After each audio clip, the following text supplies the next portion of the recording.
ठीक हो जाएगी।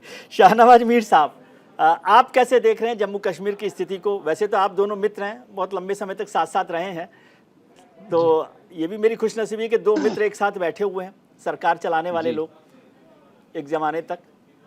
कैसे देख रहे हैं आप देखिए, आज की तारीख को? आपका जो कहना है बिल्कुल दुरुस्त है। जो हमारा जो आपने बोला कि मित्र है, जी बिल्कुल सही है। हम रहना भी चाहते थे but due to very unfortunate circumstances जो बने, जी तो उसकी वजह से मतलब ये सारा कुछ बिगड़ गया। जी अदरवाइज़ हमारा ये था फ्रॉम वेरी बिगिनिंग कि हम उस चीज़ को कंटिन्यू करें जो वाजपेयी जी ने 2002 के बाद एक प्रोसेस शुरू शुरू किया। की थी। जी, जी। तो हम चाहते थे वो कंटिन्यू रहे और हम उसमें मतलब जो अगर आप देखोगे भी, अगर आप सुनोगे भी, जो यहाँ के एनालिस्ट हैं, पॉलिटिकल एनालिस्ट, वो क्या बोल रहे हैं इस बारे में।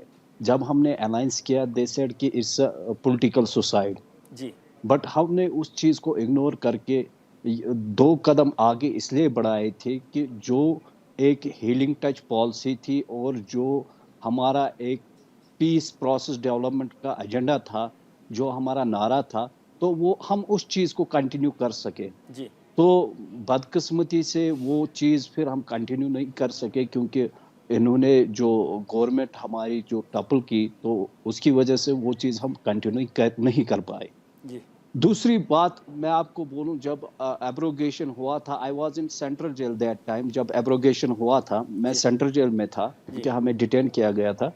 तो मैं सेंट्रल जेल में था, तो मैं वहाँ से एक न्यूज़पेपर में पढ़ रहा था। तो जो हमारे यहाँ पे डीजीपी हैं, दिलबाग सिंह जी, था उनका स्टेटमेंट एक आया था कि we are only 149 rebel group जो अभी रेबल्स यहाँ पे है नंबर्स में। जी अच्छा, जो आपका पार्लियामेंट सेशन लास्ट जा रहा था, तो उसमें सीताराम येचूरी जी ने एक क्वेश्चन किया था, तो क्वेश्चन के जवाब में उनको शायद ये रिप्लाई मिला था कि हमने जो है जम्मू कश्मीर में 4,000 कुछ ये रेबल्स को एलिमिनेट किया, जी जिसमें हमारे सिक्योरिटी पर्सनल्स 5,000 कुछ थे। हम्म, हम सीना ठोक के ये कह सकते हैं कि नहीं जी, हमने रेबल्स को एलिमिनेट किया, बट आप देखिए कि हो क्या रहा है। जी हम किस सिमत जा रहे हैं, नहीं, यहाँ से भी लेकिन मर रहे मीर हैं, साहब वहां से। ठीक है, ये आपने पूरी स्टोरी पिछला बैकग्राउंड समझाया, लेकिन मैं समझना चाहता हूँ डॉक्टर साहब ने जो दो बातें की उसको मैं आपसे समझना चाहता हूँ। डॉक्टर साहब ने कहा कि एक तो टेररिज्म का चेहरा बदल रहा है, हाइब्रिड टेररिज्म हो रहा है। दूसरा, उनको आइडेंटिफाई करना मुश्किल हो रहा है। तो आइडेंटिफाई करना मुश्किल हो रहा है, इसका मतलब है कि लोकल सपोर्ट हो रहा है। Local support local political leadership से, लोकल पॉलिटिकल पार्टी से मिलता है, बिना उसके तो कोई चल नहीं सकता देश में। तो आप इसको ऐसा मानते हैं कि ऐसा हो रहा है? क्योंकि जनाब टारगेट देखिए, किलिंग है ना, कभी नहीं हुई। 1990 में भी टारगेट किलिंग उस तरह से नहीं हुई थी जो अब की जा रही है। और ये आपको चिंता की देखिए, बात नहीं लगती? ये डॉक्टर साहब की देखिए चिंता की हमारा, बात नहीं है ना?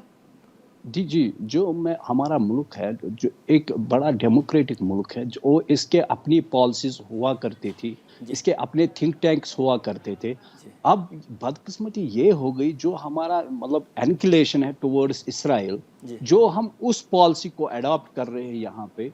एंड आप मेरी बात को प्लीज़ अच्छे से अंडरस्टैंड कर लीजिएगा। जी ये मतलब फ़लस्तीन नहीं है, जी जहाँ एक साइड आपका जॉर्डन हो, दूसरी साइड से आपका इजिप्ट हो। जी हमारी पॉलिसियों की वजह से, हमारी नाकस पॉलिसियों की वजह से हमने थर्ड इंटरवेंशन को यहाँ पे इंट्रोड्यूस किया। It's very unfortunate.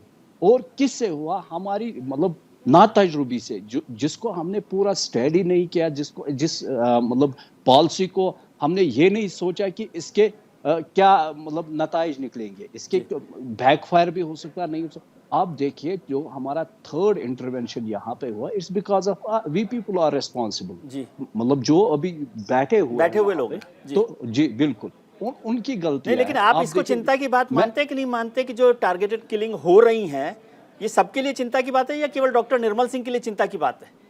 जनाब, हर कोई अब पढ़ा लिखा है, हमारा देश भी आगे बढ़ रहा है, पढ़े लिखे लोग हैं। जी अब सबको समझ आ रहा है कि क्या असल में क्या बात क्या है, जी मुद्दा क्या है, जी मकसद क्या है, असल में इशू क्या है। ये हर कोई समझ रहा है। देखिए, हाइब्रिड, आप क्या हाइब्रिड, ये तो आपका चलता रहा है। 1947 से लेकर, मतलब मैं परसों एक कॉन्स्टिट्यूशन पढ़ रहा था, उसमें आपने वहां से आप मतलब अपनी हिस्ट्री में कहते हो कि 4 प्रिंसली स्टेट्स, ठीक है, 4 प्रिंसली स्टेट्स का आपका, अच्छा हमारे पास तो इतना ज्यादा टाइम था, 70 साल हमारे लिए काफी टाइम था कि जी हम कश्मीरियों को अपना सके, जी ठीक है।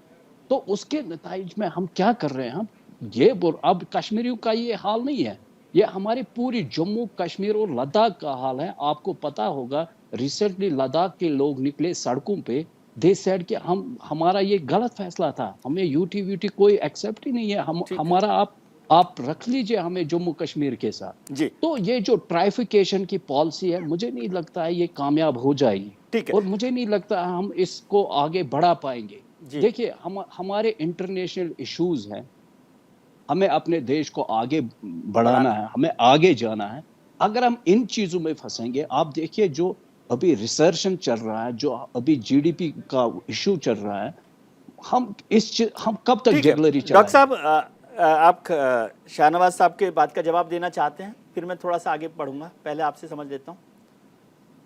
देखिए बड़ा अच्छा ये लगा, शाहनवाज पढ़े लिखे आदमी हैं, जी बड़े सेंसिबल बात कर रहे हैं, जी लेकिन ये जनरलाइज कर रहे हैं। जी देखिए ठीक है, पॉलिटिकल लोग जो थे, हम तो 2014 में आए, जी जी मोदी जी अपने अटल जी की इन्होंने बात की, जिन्होंने जो बिल्कुल आपका जो टाइटल है आज का, जी जमहूरियत कश्मीरियत और इंसानियत जमहूरियत और कश्मीरियत, जी जो उन्हीं ने नारा दिया था। जी मैं और उस वक्त यहाँ वहीं दिया था सर, उनके साथ ही था उस हाँ वक्त। जी जी, उन्होंने नारा दिया था जब मुफ्ती साहब भी वहां पर थे। जी और ये भी इन्होंने कहा कि एक एक्सपेरिमेंट हुआ था, मैं भी डिप्टी सीएम था, जी मैंने मुफ्ती साहब से भी काम किया, बाद में भी किया गोवा जी के साथ भी काम किया, जी वो सफल हो जाता, चीजें आगे बढ़ती, लेकिन वो इस डिबेट में उसको हम ये ढूंढेंगे पे किसकी कमी थी क्या थी, ठीक है लेकिन ठीक है, वो एक वक्त ऐसा आया और रसाना के बाद के ये सारा जो है चला गया।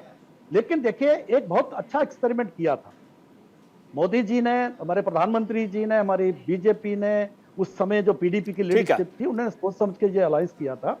लेकिन एक बात जो मैं कहूंगा, जी मैं शाहनवाज साहब और मैं आज तक जितने भी पीडीपी के नेता हैं, जहां नेशनल कॉन्फ्रेंस के नेता हैं, ये पाकिस्तान का कभी नाम नहीं लेंगे, जी थर्ड पार्टी की बात करेंगे, ठीक है और ब्लेम भी जो है भारत के लाल सरकारों पर रखेंगे। अगर 47 से उन पर ब्लेम जा रहा है तो उसमें कांग्रेस भी आती है, ठीक एक है वक्त वो भी था जब जी मुफ्ती साहब होम मिनिस्टर थे, सारे का आता है।